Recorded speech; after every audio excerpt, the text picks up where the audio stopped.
Hello दोस्तों, आप सभी का स्वागत है आपके अपने यूट्यूब चैनल प्रदीप कॉन्सेप्ट पर।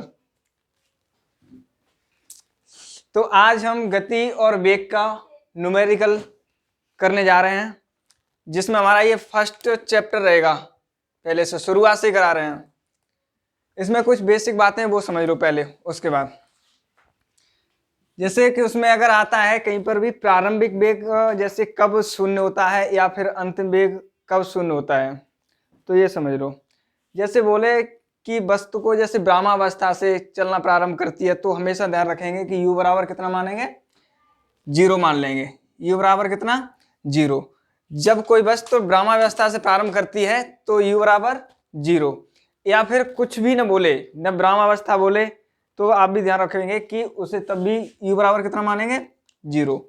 जब किसी वस्तु को अंतिम में, जैसे कोई भी गाड़ी है, अगर अंतिम में ब्रेक लगा दिया, जैसे ब्रेक लगा दिया जाता है, तो अंतिम वेग v बराबर कितना होता है, 0 हो जाता है।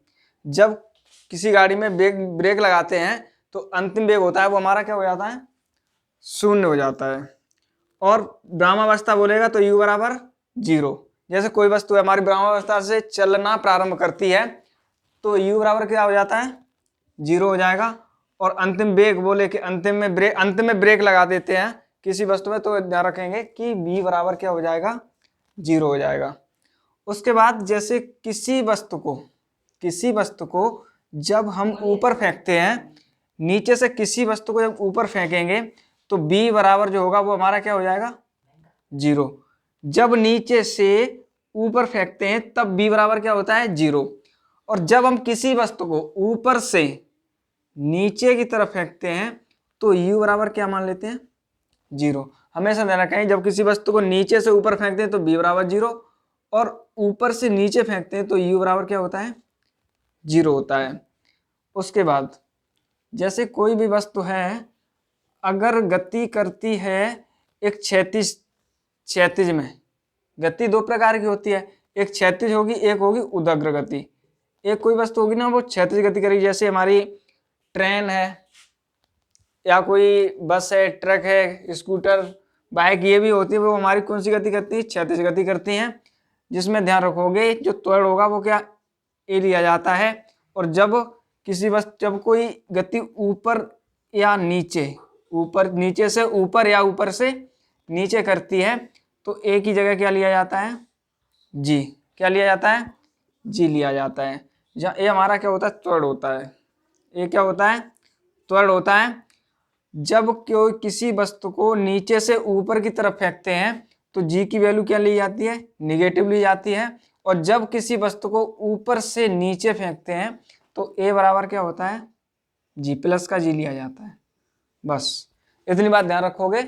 और चलो अब क्वेश्चन करते हैं। जैसे एक पिंड ब्रह्मावस्था से 2 मीटर प्रति सेकंड स्क्वायर के एक समान त्वरण से चलना शुरू करता है तो 2 सेकंड में पिंड द्वारा तय की गई दूरी क्या होगी।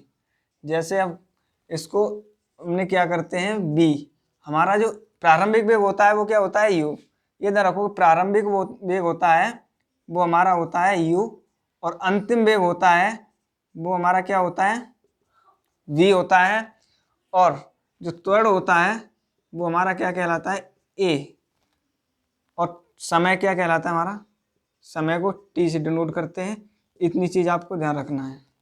और s होती है वो हमारी क्या होती है, दूरी या विस्थापन, ये ध्यान रखेंगे। गति के 3 समीकरण होते हैं।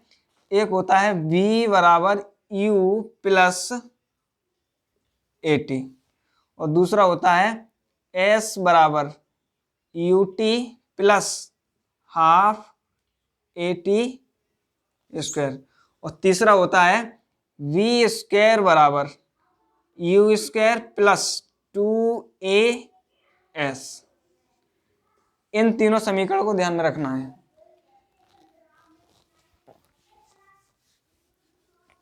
चलो अब पढ़ते हैं।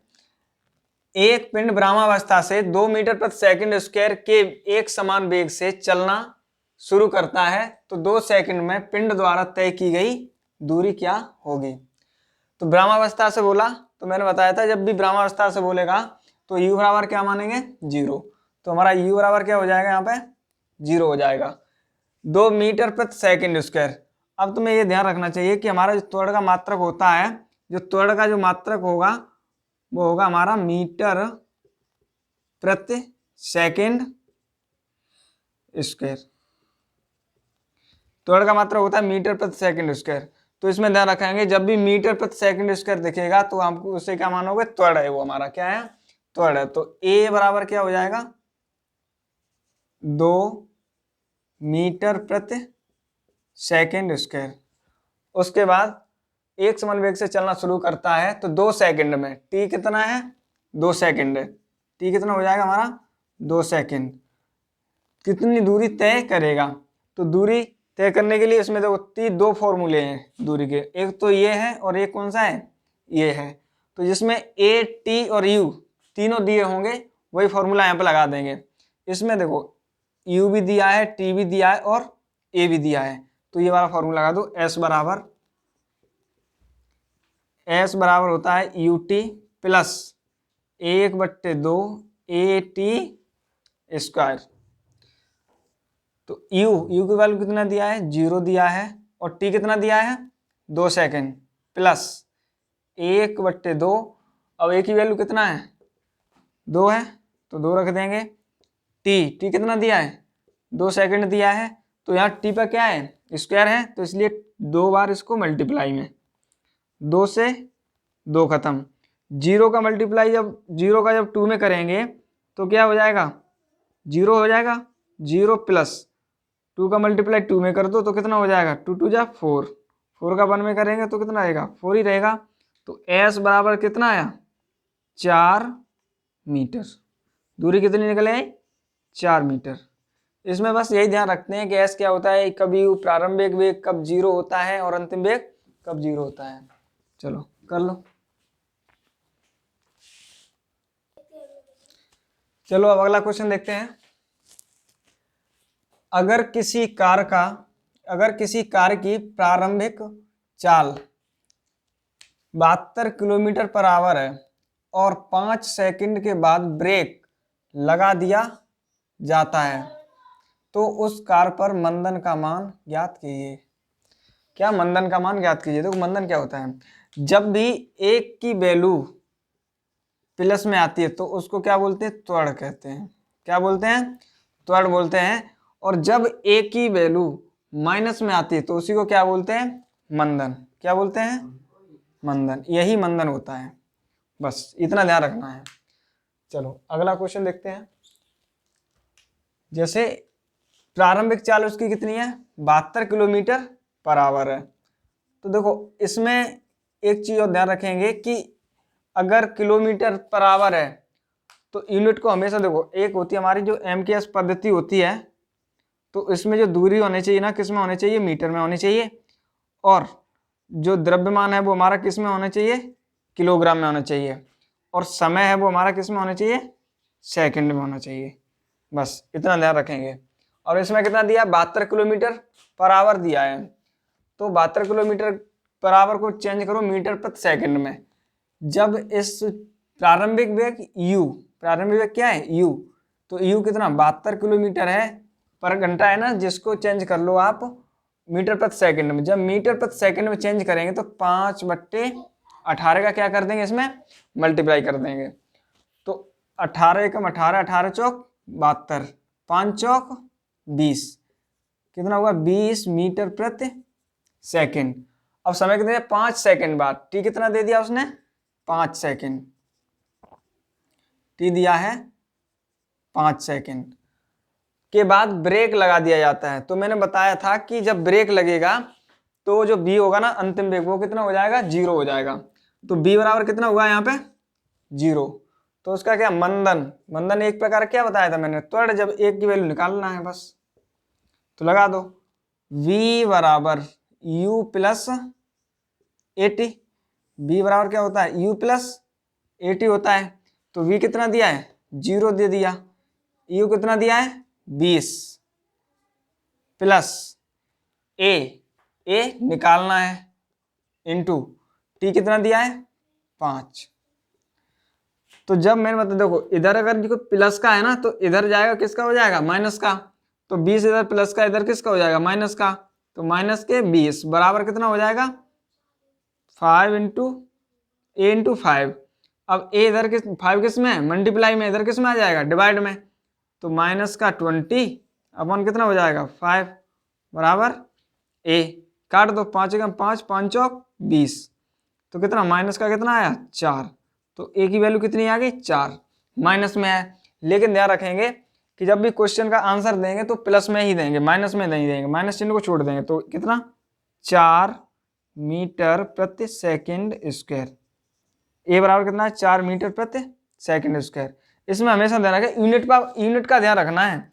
यहाँ पे कहीं किलोमीटर दिया होगा, कुछ भी चाहे सेंटीमीटर दिया होगा, उसको देख लेना है कि मीटर में है किस में, मीटर प्रति सेकंड में, हमेशा ध्यान रखेंगे इसका यूनिट होने चाहिए। हाँ तो अब क्वेश्चन नंबर 3 देखते हैं। किसी वस्तु का नियत त्वरण 10 मीटर प्रति सेकंड स्क्वायर है तथा प्रारंभिक वेग 100 मीटर प्रति सेकंड है, कितने समय बाद इसका वेग 2 गुना हो जाएगा। देखो जो इसमें दिया है वो लिख लो, ए कितना दिया है 10 मीटर प्रति सेकंड स्क्वायर, प्रारंभिक वेग यू कितना दिया है 100 मीटर प्रति सेकंड। अब वो पूछ रहा है कितने समय बाद, कहने का मतलब टी पूछ रहा है, टी बराबर क्वेश्चन मार्क, कि इसका वेग कितना हो जाएगा 2 गुना हो जाएगा। तो पहले इसका कितना था 100 मीटर प्रति सेकंड था, अब अंतिम वेग कितना हो जाएगा इसका 100 का दूना कर दो 2 गुना, तो v बराबर कितना हो जाएगा 100 दूनी 200 मीटर प्रति सेकंड। क्या पूछ रहा है t, तो बस लगा दो कितने क्या a u और t और v जिस समीकरण में हो, जैसे कि v बराबर क्या हमारा u प्लस ए टी है, और एक है s बराबर है U T plus 1/2 A T square, और तीसरा है वी स्क्वायर बराबर you square plus 2a s। यही तीन है, इन्हीं तीन में से एक लगेगा।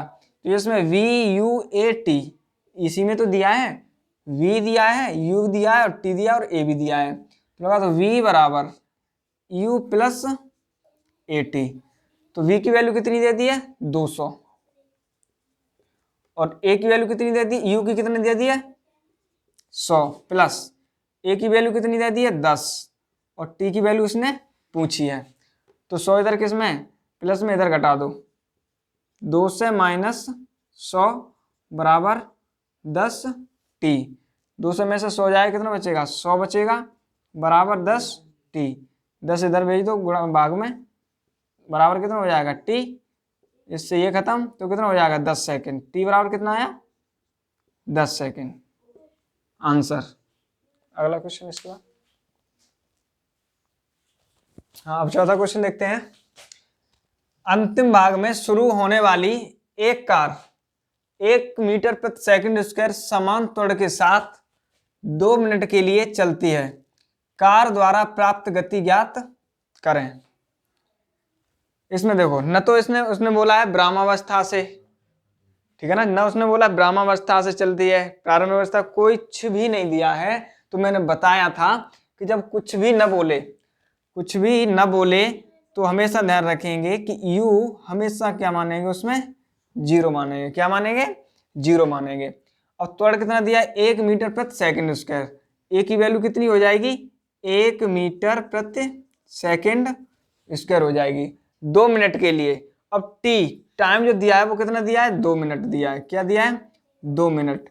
इन 2 मिनट को किस में चेंज करना है सेकंड में, तो 2 मिनट में कितना हो जाएगा 2 का गुणा कर दो 60 में, कितना हो जाएगा 1 से 20 सेकंड। प्राप्त कार द्वारा प्राप्त गति, तो अंतिम वेग क्या v, वही तो पूछ रहा है, अंतिम वेग ही तो पूछ रहा है, u तो मैंने 0 मान लिया, तो अंतिम वेग v पूछ रहा है। तो देखो इतने 4 हैं, किसमें है पहले वाले में, तो v बराबर क्या होता है u plus A T, b बराबर क्या होता है u प्लस ए टी।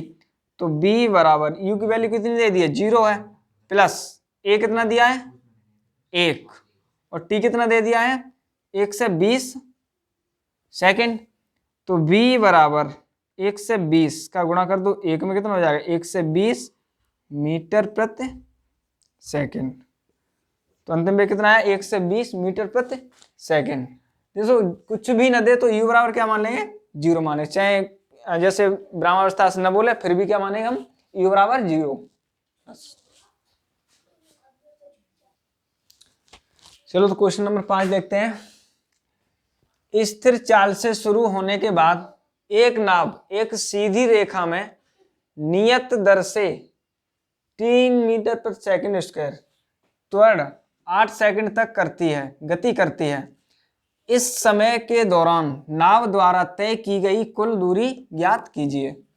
नाव द्वारा तय की गई कुल दूरी, तो कुल दूरी क्या, s, एक s यहाँ भी है और s इससे भी निकलेगा और इससे भी, दो में से। अब ये देखो कौन सा फॉर्मूला लगेगा।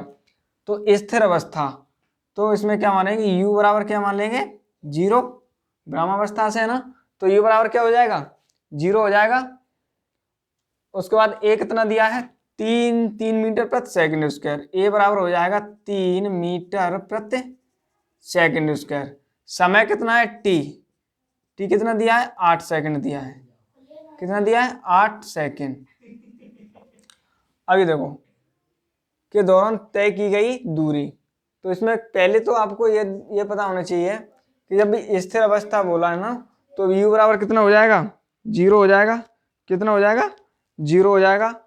और अब क्या पूछ क्या रहा है, उसने दूरी पूछ रहा है जो s, क्या पूछ रहा है, s। अब इसमें देखो कि s किससे निकालना है, क्योंकि यहाँ में a b u आना चाहिए, a होना चाहिए और क्या होना चाहिए, t होना चाहिए।